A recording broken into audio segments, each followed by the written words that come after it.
Hello friends, இன்றைக்கி நான் சன்னா செய்ய போகிறேன். ரொம்ப சிம்பிளான மெத்தடில், ரொம்ப நிறைய மசாலாலாம் எதுவும் போடாமல் ரொம்ப சிம்பிளான வேலை செய்ய போகிறேன். அதுக்கு நான் ஆல்ரெடி நைட்டே சன்னா ஊற வச்சுட்டேன் தண்ணியில். காலையில் எழுந்திரிச்சிட்டு அந்த தண்ணி த்ரோ பண்ணி நல்லா வாஷ் பண்ணிவிட்டு, அதுக்கப்புறம் ஒரு குக்கரில் சன்னா போட்டு கொஞ்சம் ஹீங் போட்டு கொஞ்சோண்டு உப்பு போட்டு 2 தேஜ்பத்தா மட்டும் போட்டுட்டு குக்கரில் விசில் வச்சுட்டேன். 3 விசில் வச்சுட்டேன். 3 விசிலுக்கு அப்புறம் ஒரு கடாய் எடுத்துக்கிட்டேன். அந்த கடாயில் கொஞ்சோண்டு எண்ணெய் போட்டு, ஜீரகம் போட்டு, ஹீங் போட்டுட்டு, உங்களுக்கு வேணும்னா க்ரீன் சில்லி இந்த நேரத்தில் போட்டுக்கலாம். ஆனால் நான் போடலை. அதுக்கப்புறம் நான் ஆனியன் கொஞ்சம் போட்டுட்டு நல்லா ஃப்ரை பண்ணிக்கிட்டேன். அது ப்ரௌன் ஆகிற வரைக்கும் ஃப்ரை பண்ணணும். அதுக்கப்புறம் ஒரு மிக்சர் ஜார் எடுத்துக்கிட்டு அதில் பூண்டு, ஜிஞ்சர், அப்புறம் டொமேட்டோ, இதுலேயே க்ரீன் சில்லி நான் வந்துட்டு அரைச்சிட்டு தான் போட போகிறேன். அதனால் க்ரீன் சில்லியும் போட்டுட்டு நல்லா ஃபைன் பேஸ்ட்டாக செஞ்சு அது சைடில் வச்சுக்கிட்டேன். அதுக்கப்புறம் அந்த அனியன் வந்துட்டு நான் ஃப்ரை பண்ணிட்டு இருந்தேன் இல்லையா, அது ப்ரௌன் ஆகிற வரைக்கும் நான் ஃப்ரை பண்ணிவிட்டு, அதுக்கப்புறம் அந்த பேஸ்ட் இருக்கு இல்லையா, அந்த பேஸ்ட்டு நான் அதில் போட்டுட்டு நல்லா ஃப்ரை பண்ணிகிட்ருக்கேன்.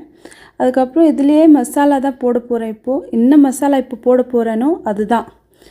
உப்பு மெயினாக டேஸ்ட்டுக்கு உப்பு போட்டுக்கோங்க. அதுக்கப்புறம் கரம் மசாலா, தனியா பவுடர், மஞ்சத்தூள், இந்த அவ்வளோதான் போட்டு போகிறேன்.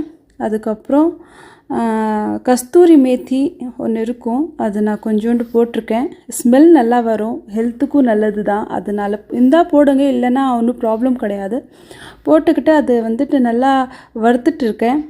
அது வந்துட்டு ரொம்ப ட்ரை ஆகிட்டு எண்ணெய் வந்துட்டு விடுற அளவுக்கு நான் ஃப்ரை பண்ண போகிறேன். நல்லா ஃப்ரை, ஒரு 10 மினிட்ஸ் எடுக்கும், 10 to 15 மினிட்ஸ் எடுக்கும். இது நல்லா ஃப்ரை பண்ணிகிட்டே இருக்கணும். கொஞ்சம் கொஞ்சம் நடுவில் ஃப்ரை பண்ணிகிட்டே இருக்கணும்.